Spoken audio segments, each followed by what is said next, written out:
So, you ever get the feeling the world's a little shaky right now? Old alliances are fraying, and nobody's really sure what's next.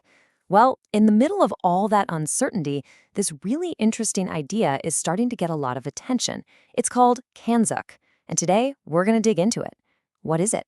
Is it a serious plan for a new superpower, or is it just a nostalgic dream? Let's dive in. Okay, this quote I saw on Reddit, it just nails the feeling right now. A user said, "The West has two main pillars, the US and the EU. Obviously, the US has gone insane, and that pillar is crumbling." And, that really hits home for a lot of people. For decades, we've thought of the world order as resting on these two massive, stable pillars, the US and the EU. But lately, with all the trade disputes, the America First stuff, a lot of people are looking at that American pillar and thinking, wow, that thing is starting to look pretty wobbly. So that's the big question, right? If those old alliances, those old pillars are failing, what's next? What fills the gap? Well, the people who are really pushing this Kanzuk idea, they think they have the answer. They're saying, hey, what if there was a third pillar? A new group of stable, like-minded countries ready to step into the breach. All right, Section 1, a world in flux. To really get why Kanzuk is even a thing, you gotta look at the world we're living in. What's going on that's making this idea suddenly seem so attractive? I mean, look at what's been happening. The US has been slapping tariffs on all sorts of things, even from its closest allies. Think about Canada. Over 70% of their exports go to the United States. That's huge. So when those trade relationships suddenly get tense and unpredictable, it sends massive shockwaves. It forces these countries to ask a really tough question. Is it actually safe to have all your eggs in one increasingly erratic basket? Okay, so that's the backdrop, this feeling of instability. And that brings us right to the main event. Section 2. What is CANZUK? It's pretty simple, really. The name is just an acronym for the four countries involved: Canada, Australia, New Zealand, and the United Kingdom, CANZUK. The basic idea is to create this deep alliance between these four nations. And it's not totally out of left field. They're all Commonwealth countries, they already share a language, and their legal and political systems are pretty similar. So there's a foundation there. So what would this thing actually do? Well, the groups pushing for it, like Kanzuk International, have boiled it down to three main pillars. First, free trade. Just get rid of all the barriers, create one big, seamless market. Second, facilitated migration.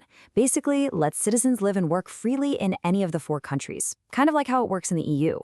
And third, a coordinated foreign and defense policy. The idea is to have them speak with one powerful voice on the world stage. Now, this idea isn't brand new, not at all. It's actually been kicking around since the 1960s. But for most of that time, it was a fringe idea, something nobody took very seriously. That all changed. Suddenly, with Brexit happening in the UK and the US kind of pulling back from the world stage, Kanzuk went from being this dusty old concept to something that's being seriously debated in governments and in the news. All right, Section 3, the case for Kanzuk. So what's the big sales pitch here? Why are people so excited about this?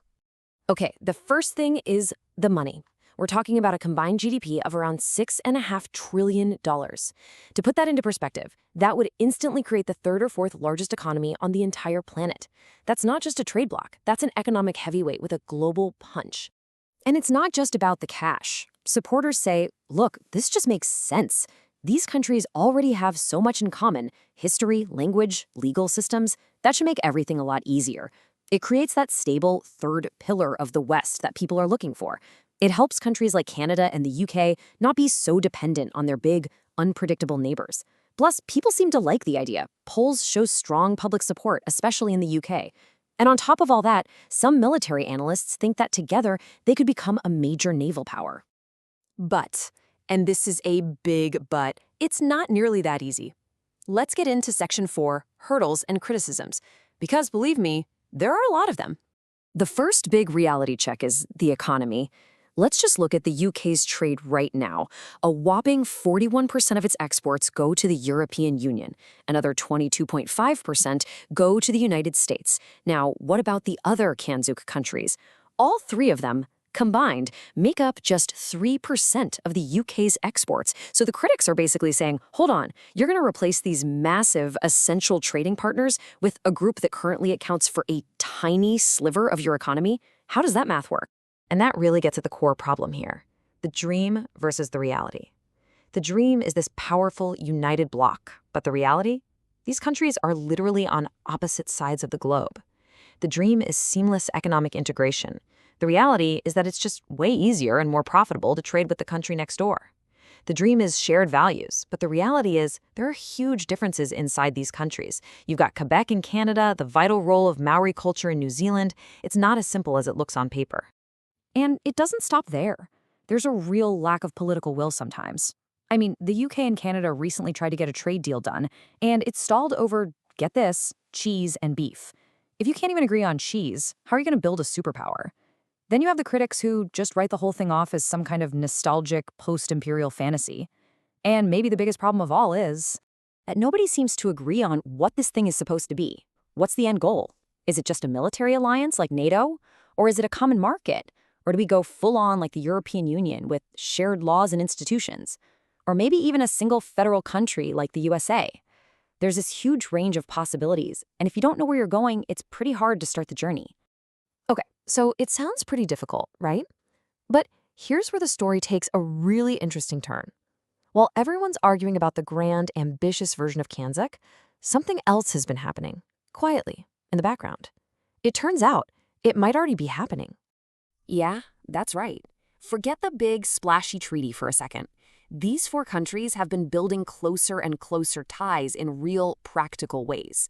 It's not happening with a big bang. It's happening step by step, piece by piece. I mean, just look at what's happened recently. In 2021, the UK signs new trade deals with both Australia and New Zealand. Then in 2023, it joins the CPTPP, this massive Pacific trade group. In 2024, they're making it easier for young people to live and work between the UK and Australia. And by 2025, you've got this huge 50-year defense treaty kicking in as part of the AUKUS Security Pact. These are not small things. And the list goes on. You've got the AUKUS Pact, which is all about sharing super advanced military tech, like nuclear submarines. You have soldiers from these different countries training Ukrainian forces together over in the UK.